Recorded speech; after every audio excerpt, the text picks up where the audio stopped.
Katie Brooks pressed her face against the window of her bedroom, watching the twin moons of Kepler 442 rise over the rocky horizon. She was 10 years old and had lived on this mining colony for 3 years. Her father always said she was too curious for her own good, but that was what made humans special. They asked questions.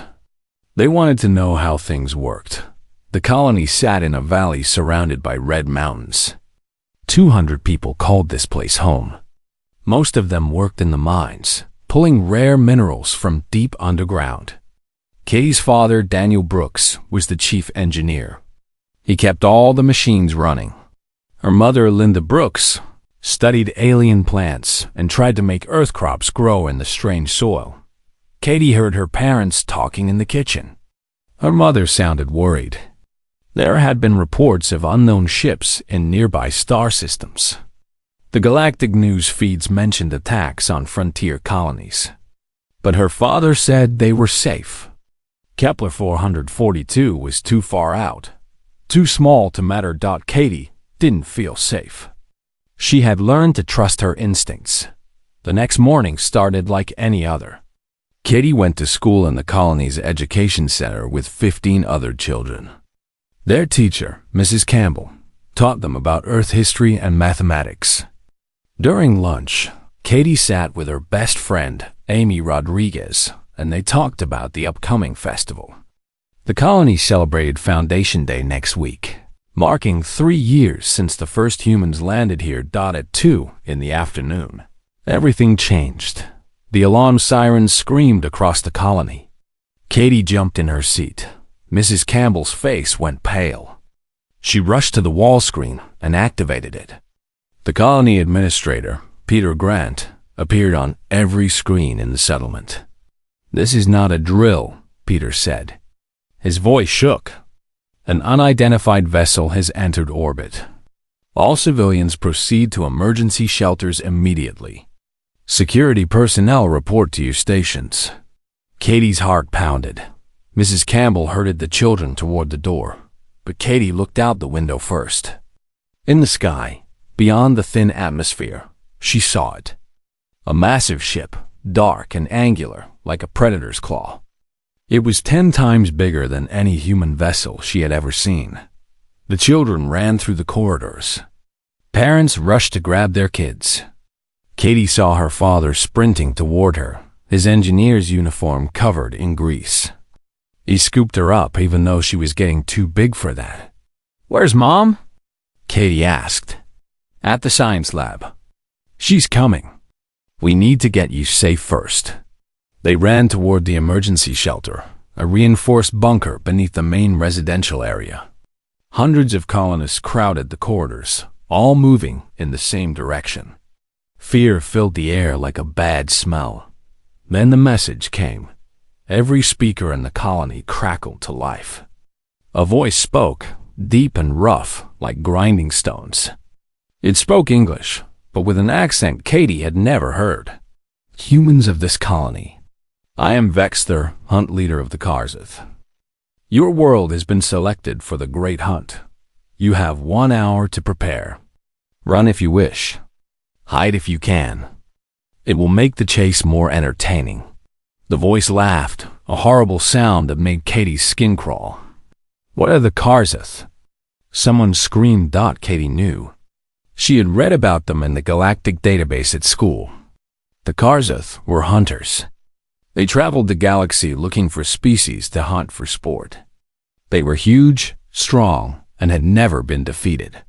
Most species surrendered immediately when the Karzeth arrived. Peter Grant's voice came back on the speakers. "Everyone, remain calm. I'm attempting to establish diplomatic contact. Security Chief Ryan Cooper is organizing our defenses." Katie's father pulled her faster. They reached the shelter entrance. Her mother was already there, waiting.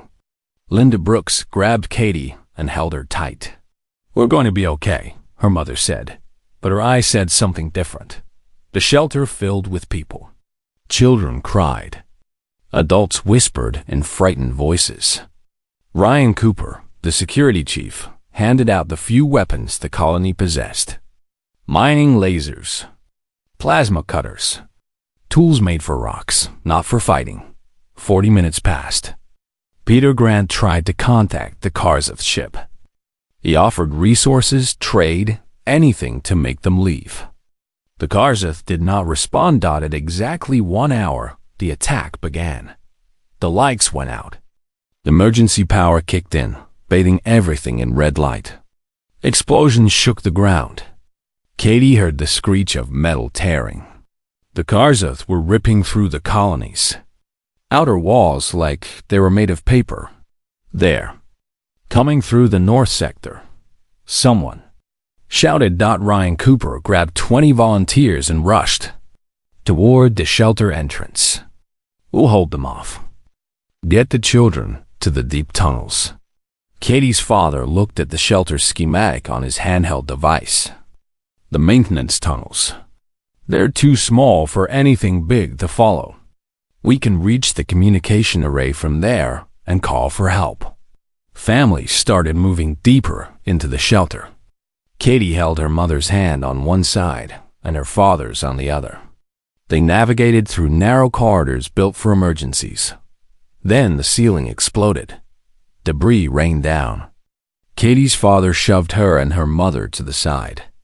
A massive chunk of concrete crashed where they had been standing. Dust filled the air. Katie coughed and tried to see. Through the hole in the ceiling, something dropped down. It was enormous. 3 meters tall, covered in dark scales that looked like armor. Its arms were thick as tree trunks, ending in claws as long as knives. Its head was wide and flat, with multiple eyes that glowed yellow in the dim light. Rows of teeth filled its mouth. A Karzeth warrior. The creature roared. People screamed and ran in all directions. The Karzeth moved faster than something that big should move. It grabbed the nearest person, a miner named Carl Hoffman, and threw him against the wall like a toy. Ryan Cooper and his security team opened fire with mining lasers. The beams hit the Karzeth scales and barely left marks. The creature laughed and charged at them. More explosions rocked the shelter. More holes appeared in the ceiling. More Karzeth dropped down. They were everywhere. Katie's father grabbed her arm. Run! Get to the maintenance tunnels. Not without you. Katie screamed. Another explosion, closer this time. The wall to their left collapsed. Fire and smoke poured through. Katie lost her grip on her father's hand. The crowd of panicking colonists swept her away. She tried to fight back, tried to reach her parents, but there were too many people pushing and shoving. Katie. She heard her mother scream. Mom! Dad! Katie shouted back. The crowd carried her through a side corridor. She stumbled and fell. People ran over her, around her. When she finally got to her feet, she was alone. The corridor was empty. She had no idea where she was. Katie heard roars behind her. The Karzeth were getting closer. She saw an open maintenance hatch in the floor and didn't think. She just jumped in and pulled the hatch closed above her. In the darkness of the maintenance tunnel, Katie Brooks sat alone. Above her, she heard screams and explosions and the terrible laughter of the Karzeth. She clutched her father's toolkit, which she had grabbed from his belt during the chaos. She didn't remember doing it, but there it was in her hands. She was 10 years old, separated from her parents, hunted by monsters. She should have been crying. She should have been paralyzed with fear. Instead, Katie Brooks got angry. These creatures had come to her home. They had hurt her people. They had taken everything from her. She opened the toolkit and looked at the tools inside. Then she started to crawl through the darkness, moving away from the screams, moving toward the center of the colony. If she was going to survive, she needed to think like her father taught her. Humans were not the strongest. They were not the fastest.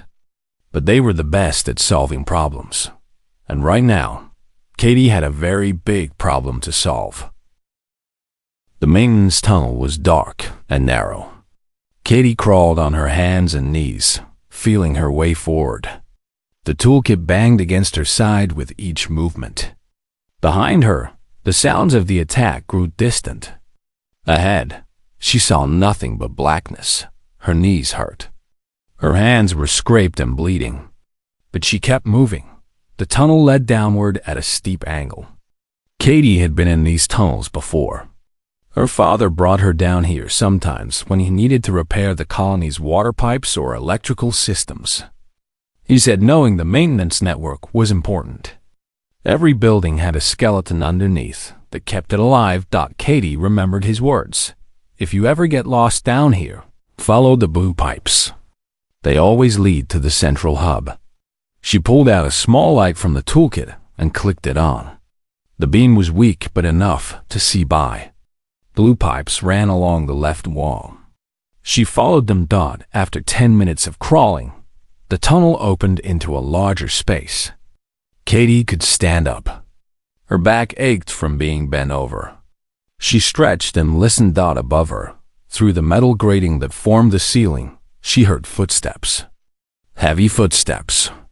And voices speaking in that grinding, stone-like language the Karzeth used. Katie turned off her light and pressed herself against the wall. Through the grating, she saw shadows moving. She held her breath. 2 Karzeth warriors walked past. They were even bigger than the one she had seen in the shelter. One of them carried a weapon that looked like a massive club with electric energy crackling along its length.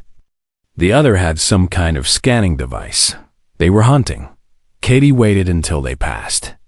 Her heart hammered so hard she thought they might hear it. But the warriors kept walking, their heavy footsteps fading into the distance. When silence returned, Katie moved again. She followed the blue pipes through 3 more tunnel sections. Each time she heard Karzeth above, she stopped and hid. Each time they passed without noticing her. The tunnels brought her to an access ladder. According to the pipe markings, this led up to the processing plant, where the colony refined raw minerals from the mines. Katie climbed slowly, testing each rung before putting her weight on it. At the top, she found a ventilation grate. Through the slats, she could see into the processing plant. What she saw made her stomach twist. The Karzeth had gathered colonists here. 50 people, maybe more, all forced to kneel in rows. Karzeth warriors stood guard around them. Katie saw her teacher, Mrs. Campbell. She saw Amy Rodriguez and her parents. She saw miners and scientists and families she had known for years. But she didn't see her parents. One Karzeth stood apart from the others. He was bigger than the rest, covered in darker scales that looked like they had seen many battles. Scars crossed his face and arms. He wore armor that seemed to be made from the bones of other creatures. Around his neck hung trophies, teeth and claws from dozens of different species. This had to be Vex single quotes Thor. The hunt leader walked among the kneeling colonists. He stopped in front of Ryan Cooper, who was bleeding from a wound on his shoulder, but still held his head high. "You fought well," Vexter said in English. "For prey." "We're not prey," Ryan spat back. "We're people. This colony is protected by the Galactic Council." Vexter laughed. "The Council does not come to places this remote. By the time they hear of this, we will be long gone. And you will be trophies on my wall." He moved on, examining each colonist like a buyer at a market. Katie felt sick. These monsters saw her people as things, not as living beings with families and dreams. She needed to do something. But what? She was one 10-year-old girl with a toolkit. They were an army of apex predators. Katie forced herself to think. Panic would not help. Fear would not save anyone. She needed a plan. She noticed something. The processing plant had machinery everywhere. Conveyor belts that moved ore. Crushers that ground rocks into powder. Smelters that melted metal. Robotic arms that sorted materials. All of it controlled by computers. Thought her father had shown her the basics of the plant's computer system. He said it was important to understand how things connected. How one system affected another. Katie looked at the ventilation grate. It was held in place by 4 screws. She had a screwdriver in the toolkit. Quietly, carefully, she removed the screws. The grate came free. She climbed through and found herself on a high catwalk, 20 meters above the factory floor. The Karzeth were all focused on the prisoners below. None looked up. Katie moved along the catwalk, staying low.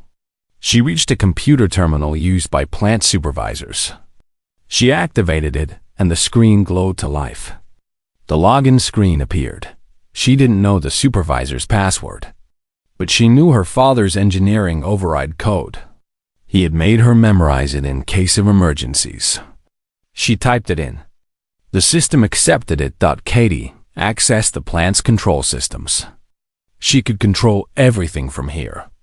The conveyor belts, the crushers, the smelters, the robotic arms. Below, Vexter continued his inspection. You are soft, he told the colonists. Weak. Your species will not last long in the galaxy.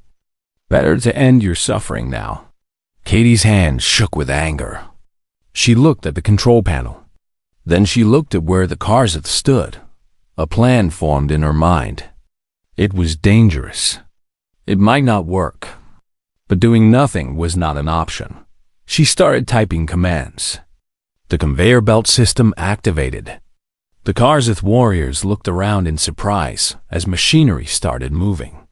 One warrior walked toward the computer terminal to investigate. Katie activated the plant's speaker system. Hey, ugly, she shouted into the microphone. Every Karzeth looked up. They saw a small human girl standing on the catwalk above them. For a moment, they seemed too surprised to react. Humans were supposed to be cowering in fear, not shouting insults. You want to hunt? Katie yelled. Try hunting me. She hit a button.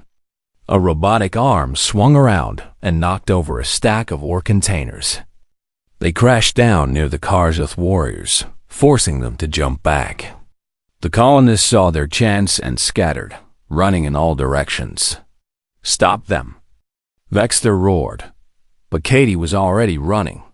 She sprinted along the catwalk as plasma blasts scorched the metal around her. She reached a ladder and slid down, not bothering with the rungs. Her hands burned from the friction, but she didn't stop.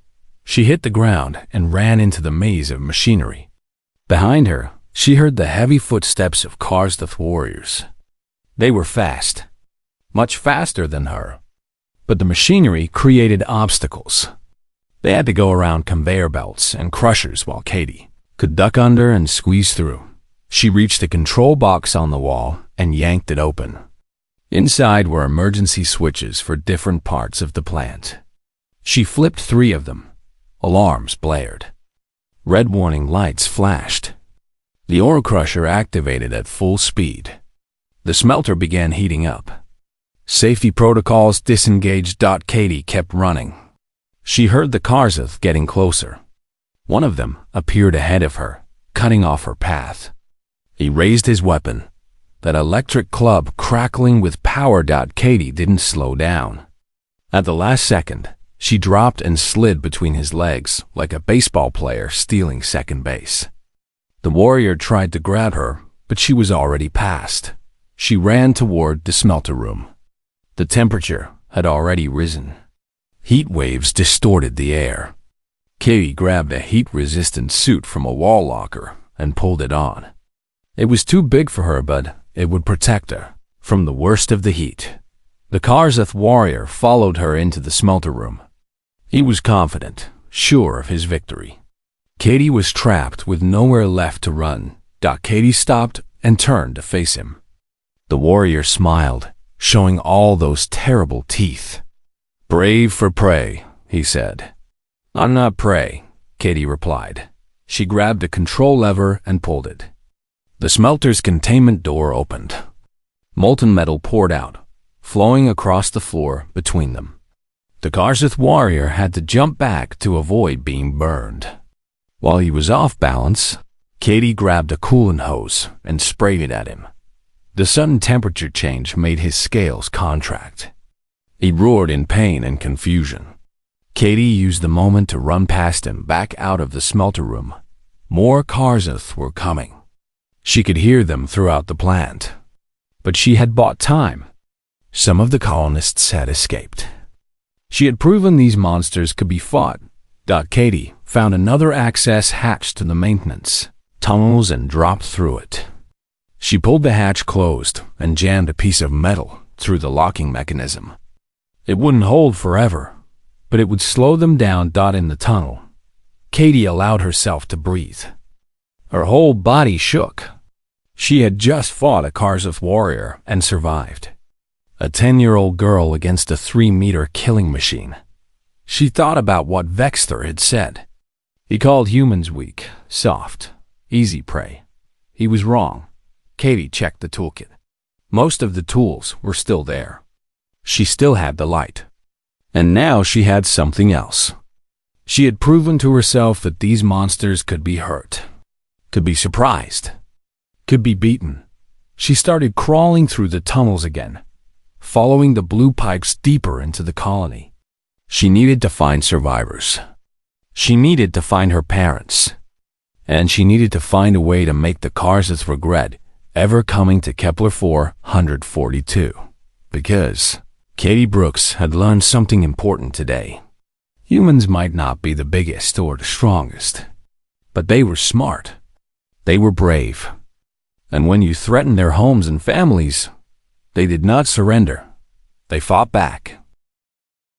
Katie crawled through the maintenance tunnels for what felt like hours. Her arms and legs ached. The heat-resistant suit she wore made her sweat. But she kept moving, following the blue pipes toward the colony's central hub. She heard the Karzeth searching for her above. They smashed through walls and tore up floors, trying to find the tunnels. But the colony's maintenance system was complicated. Even her father, who designed half of it, sometimes got lost down here. Katie reached a junction where 4 tunnels met. She stopped to rest and check her supplies. The toolkit had a few useful items left. Screwdrivers, wire cutters, a small welding torch, some electrical tape. Not much to fight with. She heard a sound ahead. Not Karzeth. Something else. Someone crying softly. Katie turned off her light and moved forward quietly. The tunnel opened into a small equipment room. In the corner, huddled behind a broken generator, she found Dr. Helen Morris. Dr. Morris worked in the medical center. She was in her 50s, kind and patient. Now she was bleeding from a deep wound in her side. Her face was pale. "Dr. Morris?" Katie whispered. The doctor looked up, surprised. "Katie?" "Oh, thank God. I thought I was alone." Katie crawled over to her. The wound looked bad. Without medical supplies, there was not much she could do. She used some of the electrical tape from the toolkit to make a crude bandage. It was better than nothing. "How did you escape?" Katie asked. "I was in the medical center when they attacked. I hid in a supply closet. When they left, I ran." Dr. Morris coughed. "I got turned around in the tunnels. I don't know where I am." "You're near the central hub. Another 10 minutes if you can walk." Dr. Morris shook her head. "I can't. I'm losing too much blood." "But you can. You need to reach the communication array. Send a distress signal. The nearest human fleet is 3 days away, but they need to know what's happening here. I won't leave you. You have to." Dr. Morris pulled out a data card from her pocket. "This is all the access codes for the communication array. I managed to grab it before I fled. Take it. Send the signal. That's the only way anyone survives this." Katie took the data card. She wanted to argue, but she knew Dr. Morris was right. One distress signal could save everyone. "I'll come back for you," Katie promised. "I know you will, sweetheart." Dr. Morris smiled weakly. "You're braver than most adults I know." Katie left her with the light and took the data card. She continued through the tunnels, moving as fast as she could. The central hub was close now. She could hear the hum of the main power generators.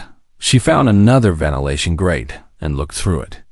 The central hub was a large circular room filled with computers and control systems. It was the brain of the colony. From here, everything could be monitored and controlled. 3 Karzeth warriors stood guard in the hub. They looked bored. One of them was examining a human computer with confusion, like a dog trying to understand a book. Katie studied the room. The communication array controls were on the far side. She would have to cross the entire hub to reach them. There was no way to do it without being seen, unless she created a distraction. Katie looked at the power systems. Every building in the colony got its electricity from the central reactor. The hub had manual override switches for emergencies. If she could cause a power surge, it might occupy the guards long enough for her to reach the communications. She crawled through the tunnels until she found an access panel that led to the reactor room. The panel was locked, but the welding torch from the toolkit cut through the lock easily. She pulled herself through. The reactor room was hot and loud. Massive machines churned, converting processed minerals into clean energy. Warning signs covered the walls. This was a dangerous place, even under normal conditions. Katie found the main control console. She studied it for a moment, remembering what her father taught her about power systems. Every system had limits. Every machine had a breaking point. You just had to know where to push. She started entering commands. First, she shut down the cooling system. The reactor's temperature began to rise. Alarms beeped. Then she increased the power output to maximum. More alarms. The whole reactor began to vibrate. In the central hub, the Karzeth warriors noticed the alarms. They looked around confused. One of them spoke into a communication device on his wrist. Katie gave the reactor one more command. She set it to dump all excess power through the lighting system. Every light in the colony exploded at once. The central hub plunged into darkness. Emergency lights kicked in after a few seconds, but they were dim and red. The Karzeth warriors shouted to each other in their language, trying to figure out what happened. Katie was already moving. She climbed out of the reactor room and ran into the central hub while the guards were distracted. She ducked behind computer consoles, staying low, moving from shadow to shadow. One guard walked right past her, so close she could have touched him. But his eyes were focused on the reactor room door, not on the small human girl hiding beneath a desk. Katie reached the communication array controls. She pulled out Dr. Morris's data card and inserted it into the slot. The screen activated. Access granted. She typed frantically. Standard distress signal. Colony under attack. Hostile alien force. Immediate assistance required. She included the Karzeth ship's signature, the number of attackers. Everything she could think of that might help. Her finger hovered over the send button. One of the Karzeth warriors noticed the active screen. He roared and charged toward her. Katie hit send. The distress signal transmitted through the colony's deep space relay. It would take 3 days to reach the nearest human fleet, but it was out there now. Help was coming. The Karzeth warrior grabbed Katie and lifted her off the ground. His claws dug into her shoulders. She cried out in pain. "Little prey," he growled. "Vexter will enjoy making you suffer." Katie still had the welding torch in her other hand. She activated it and pressed it against the warrior's arm. The torch was not powerful enough to cut through his scales, but the heat made him reflexively drop her.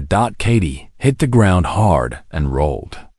She scrambled under the computer consoles, heading for the tunnel entrance. The warrior reached for her, but she was too quick. She dropped through the access panel and into the maintenance tunnels. Behind her, the warrior's claws scraped against the metal, trying to follow, but the opening was too small for his massive body. Katie crawled fast, not caring about the pain in her shoulders where his claws had pierced her. She had done it. The message was sent. Now she just had to survive for 3 days. She made her way back to where she left Dr. Morris. The doctor was still there, still breathing, but weaker than before. "Did you send it?" Dr. Morris asked. "I sent it. Help is coming. Good girl." Dr. Morris closed her eyes. "I need to tell you something. Your parents. I saw them." Katie's heart jumped. "Where? Are they okay?" "They were with a group being taken to the cargo bay. The Karzeth are using it to hold prisoners. Your mother was injured, but walking. Your father was helping her. I have to find them." "Katie, no. It's too dangerous. You need to hide until help arrives." But Katie was already planning. The cargo bay was on the south side of the colony. She could reach it through the tunnels. She could free the prisoners. With enough people working together, they could fight back. "Thank you, Dr. Morris. I'll come back for you when it's safe." Katie left before the doctor could argue. She crawled through the tunnels with new determination. Her parents were alive. That was all that mattered. The tunnels toward the cargo bay were less familiar. She took a wrong turn twice and had to backtrack. Time was passing. She did not know how much. Finally, she found a ventilation grate that looked down into the cargo bay. What she saw made her blood run cold. 80 colonists sat on the floor, guarded by 6 Karzeth warriors. In the center of the room stood Vexter. He was examining the humans like specimens in a laboratory. Katie's parents were there. Her mother's leg was bandaged. Her father had his arm around her. They looked tired and scared, but alive. Vexter was speaking. His voice carried through the cargo bay. "You humans are an interesting species," he said. "Physically weak, slow. Your senses are dull. Your lifespans are short. And yet you spread across the galaxy like a virus. The Council debates endlessly about what to do with you." He walked among the prisoners. "Some say you should be protected. Others say you should be limited. I say you should be hunted. Because that is what you are. Prey." Peter Grant, the colony administrator, spoke up. "We're not prey. We're people. The Council will punish you for this." Vexter laughed. "The Council is far away. And when they arrive, all they will find is an empty colony. A tragedy. Perhaps pirates. Perhaps a reactor failure. These things happen in frontier space." Katie watched from above. She counted the guards. 6 warriors plus Vexter. 80 prisoners, but most of them were injured or terrified. Not good odds, but she had already proven that the Karzeth could be hurt. She just needed a better plan. Then Vexter said something that changed everything. "I have received reports of a small human causing trouble, destroying property, injuring my warriors. A child, my sensors say." He looked at the prisoners. "Which of you is the parent of this brave little fool?" Katie's father stood up. "Leave my daughter alone. She's just a scared kid hiding somewhere." "A scared kid who set my warrior on fire," Vexter said. "A scared kid who sent a distress signal. No, human." Katie spent the next 2 hours preparing. She crawled through the maintenance tunnels, gathering everything she could find. Spare wire, old tools, broken equipment. Anything that could be used as a weapon or a trap. She worked fast. Every minute counted. Vexter was hunting for her, and his scanner would eventually pick up her trail. The cargo bay was large and full of equipment. Loading cranes hung from the ceiling. Cargo containers were stacked along the walls. Machinery for moving heavy shipments sat idle. It was designed to load and unload supply ships that visited the colony. Katie knew every meter of this place. Her father had worked here many times, and she had tagged along, watching him repair cranes and fix conveyor systems. Now she would turn it into a battlefield. She started with the loading cranes. She climbed up into the control booth and reprogrammed their movement patterns. They would activate on her command. Then she placed small cutting charges, meant for slicing through stuck cargo at strategic points. She wired them to a remote trigger made from a mine detonator. Next, she rigged the magnetic cargo locks. These powerful magnets normally held shipping containers in place. She set them to activate at full power on her signal. Anything metal nearby would be pulled toward them. The cargo bay had emergency blast doors, designed to seal the room if there was a hull breach. Katie accessed the control panel and changed the settings. The doors would close when she wanted them to, not when emergency happened. Finally, she prepared her last surprise. The cargo bay's loading ramp could open to the outside. Opening, it would expose the bay to Kepler-442's thin atmosphere. Not enough to kill anyone immediately, but enough to make breathing difficult. And the pressure change would create powerful winds. When everything was ready, Katie climbed down from the control booth. Her hands were shaking. This was crazy. She was 10 years old. She was about to challenge the most dangerous hunter in the galaxy, but her parents were prisoners. Her people were going to die, and help was 3 days away. Sometimes crazy was the only option. Katie walked to the main entrance of the cargo bay. The door was guarded by 2 Karzeth warriors. She took a deep breath and stepped into view. "Hey!" she shouted. The warriors spun around. They saw a small human girl covered in grease and dirt, holding nothing but a toolkit. For a moment, they seemed confused. Then they reached for their weapons. Katie was already running back into the corridor. The warriors chased her, roaring. She led them on a chase through the hallways, taking turns she had memorized, staying just ahead of them. She reached a storage room and ducked inside. The warriors followed. Katie hit a button on the wall. A heavy loading container dropped from the ceiling, activated by one of the many traps she had set. It crashed down between her and the warriors, blocking their path. While they struggled to move it, Katie escaped through a different door. She ran back toward the cargo bay. She activated the intercom system. Her voice echoed through the entire colony. "Vexter, hunt leader of the Karzeth. I challenge you." Silence. Then Vexter's voice came back, amused. "The little human who has been causing trouble. You wish to surrender? I wish to fight. One-on-one. You and me. In the cargo bay." Vexter laughed. "You are a child. I am a warrior who has hunted across 100 worlds. This is not a fight. This is suicide. Scared?" Katie taunted. "Maybe you only know how to fight helpless people. Maybe you're not a real warrior. Maybe you're just a bully." The laughter stopped. When Vexter spoke again, his voice was cold. "You dare insult me?" "I dare challenge you, unless you're afraid." More silence. Katie waited. She was gambling that Vexter's pride would not let him refuse. Hunters like the Karzeth valued honor and bravery. They would not back down from a challenge, no matter how small the opponent. "Very well," Vexter finally said. "I accept your challenge. Come to the cargo bay. We will settle this. One condition," Katie said.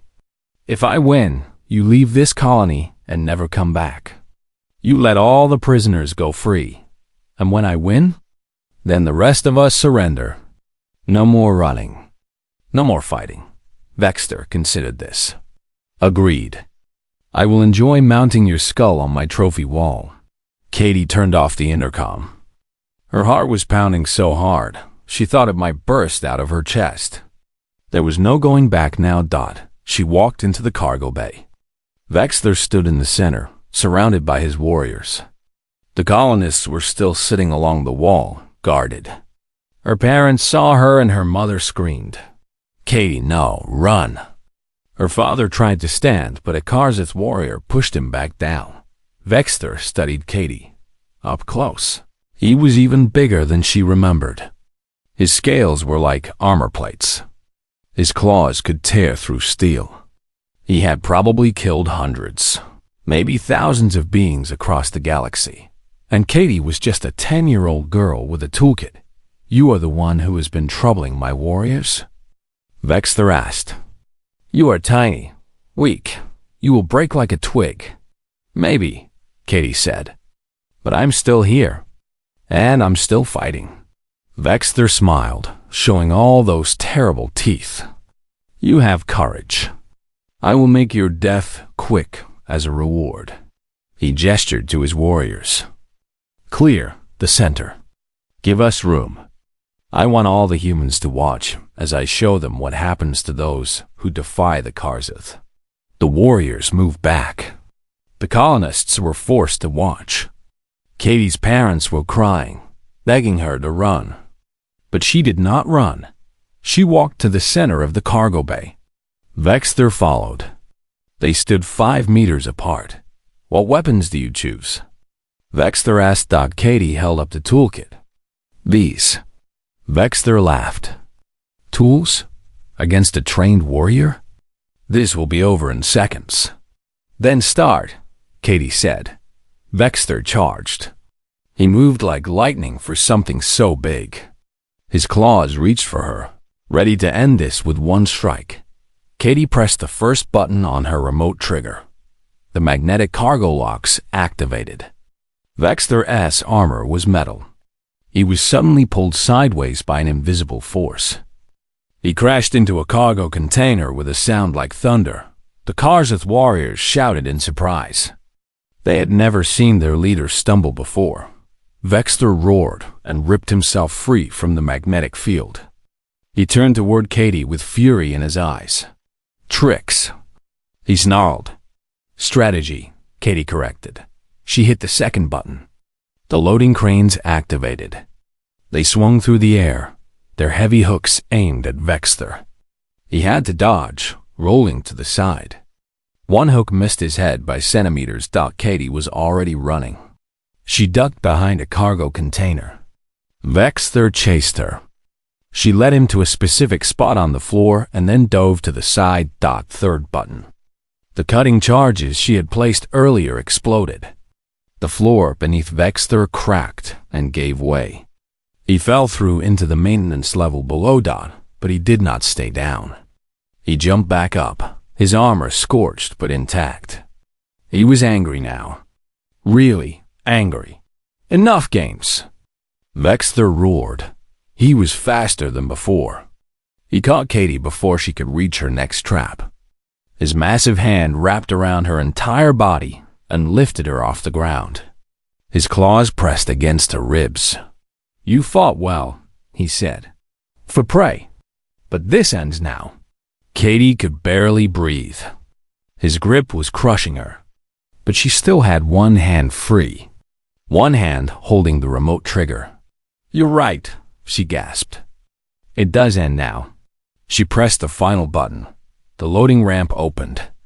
The cargo bay's atmosphere began venting into the thin air outside. Wind howled through the bay. The pressure dropped. Everyone struggled to breathe. Vexter's grip loosened slightly as he fought to stay standing in the wind. Katie wriggled free and dropped to the floor. She crawled toward the control panel, fighting against the wind. The emergency blast doors began to close. The Karzith warriors ran for the exits before they were trapped. In the confusion, some colonists broke free and escaped with them. Vexter stood in the center of the cargo bay, fighting against the wind. He could survive in this thin atmosphere longer than a human, but it still affected him. Katie reached the control panel and sealed the blast doors. Now it was just her and Vexter, alone in the cargo bay with barely enough air to breathe. "You will die too," Vexter said, breathing hard. "This trap kills us both." "I know," Katie replied. She was gasping for air. Her vision was getting blurry. But I'm okay with that. If it means you can't hurt anyone else. Vexter stared at her. For the first time, she saw something in his eyes that was not anger or amusement. It was respect. You would die to defeat me? He asked. I would die to save my family, Katie said. That's what humans do. We sacrifice for each other. That's what makes us strong. She could barely stay conscious now. The lack of oxygen was taking its toll. She fell to her knees. The remote trigger slipped from her hand. Vexter walked toward her slowly.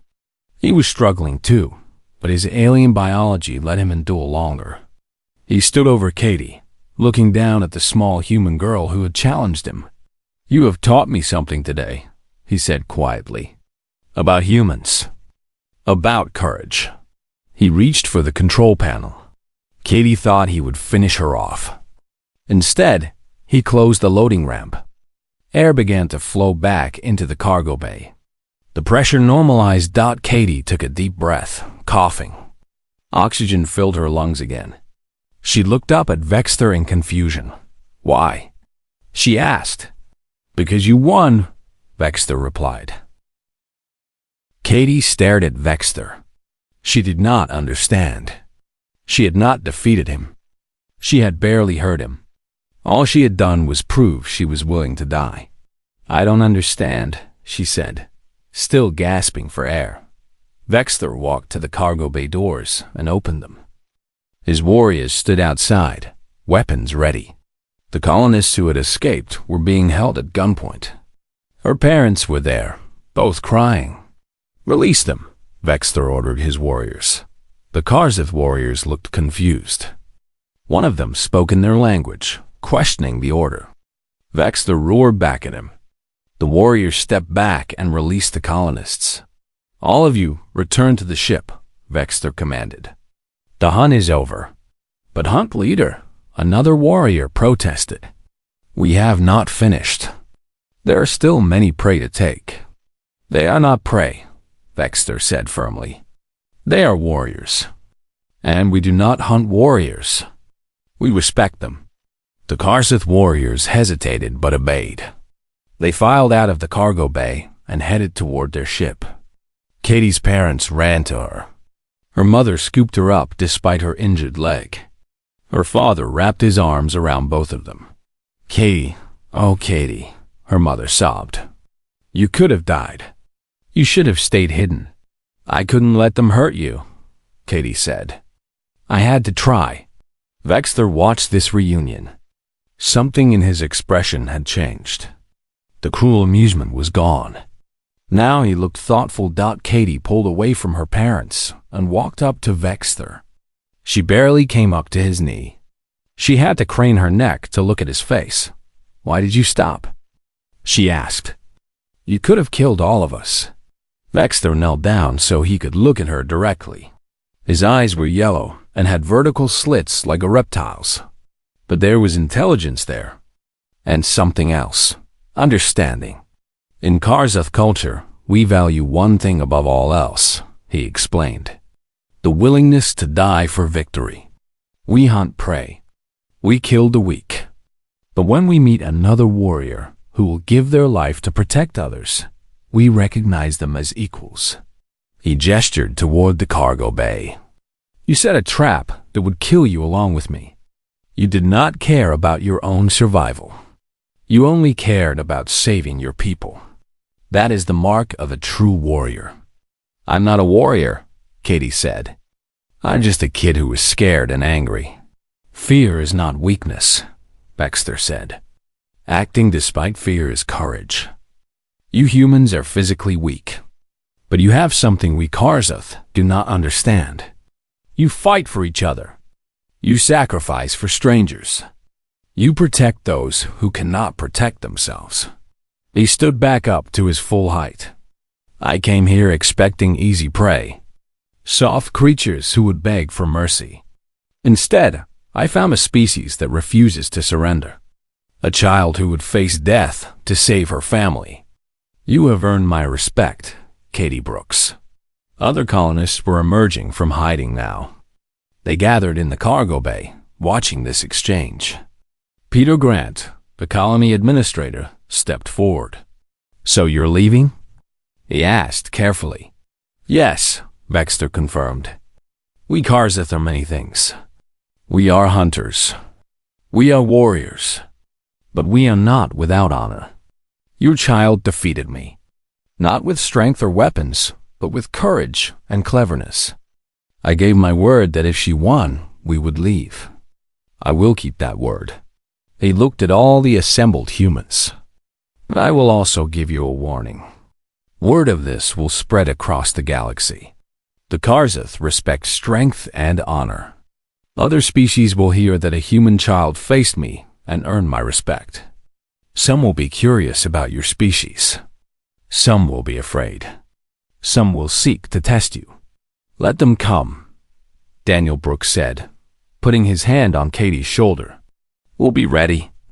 Vexter made a sound that might have been a laugh.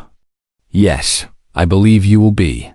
He started to walk away, then paused. From his trophy belt, he removed one of the claws. It was long and curved, taken from some creature Katie did not recognize. "This belonged to a Kralex battle chief," Vexter said, handing it to Katie. "He was the greatest warrior of his species. I defeated him in single combat 20 years ago. I have carried this trophy ever since." Katie took the claw. It was surprisingly light, despite its size. "You have earned a place among the warriors I respect," Vexter continued. "Few beings can claim that honor. Wear it with pride, Katie Brooks. And know that if we ever meet again, I will greet you as an equal." He turned and walked out of the cargo bay.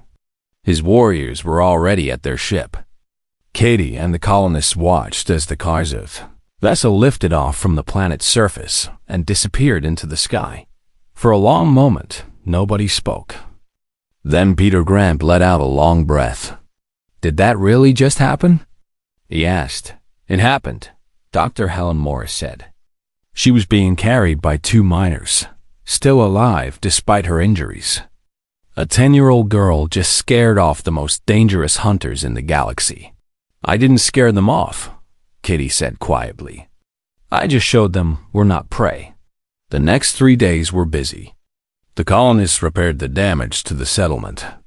They recovered the bodies of those who had died in the initial attack. 16 people had been killed. Ryan Cooper was among them. He had died fighting to protect others. They held a memorial service. Katie stood with her parents and cried for the people who would never go home, for the children who had lost parents, for the families torn apart. On the 3rd day, the human fleet arrived. 3 warships and 2 support vessels. They had received the distress signal and come as fast as they could. The fleet commander, Admiral George Patterson, was shocked to find the colony intact. "Your message said you were under attack by Karzeth hunters," he said to Peter Grant. "We expected to find ruins, maybe a few survivors hiding in the wilderness." "We had help," Peter said, nodding toward Katie. Admiral Patterson listened to the full story. He interviewed multiple witnesses. He reviewed the security footage that had survived. When he was done, he asked to speak to Katie privately. They sat in what was left of the colony's conference room. The Admiral was a big man with gray hair and kind eyes. "What you did was incredibly brave," he said, "and incredibly dangerous. You could have died a dozen times over." "I know," Katie said, "but someone had to do something. That someone should not have been a child," the Admiral said gently. "You should have been protected. You should have been safe." "Nobody was safe," Katie replied. "The Karzeth were going to kill everyone. I just did what I could with what I had." Admiral Patterson was quiet for a moment. Then he said something Katie did not expect. "I'm putting you in for a commendation. The Star of Valor. It's the highest civilian honor the human fleet can award. You saved this colony. You saved lives. You earned it." Katie shook her head.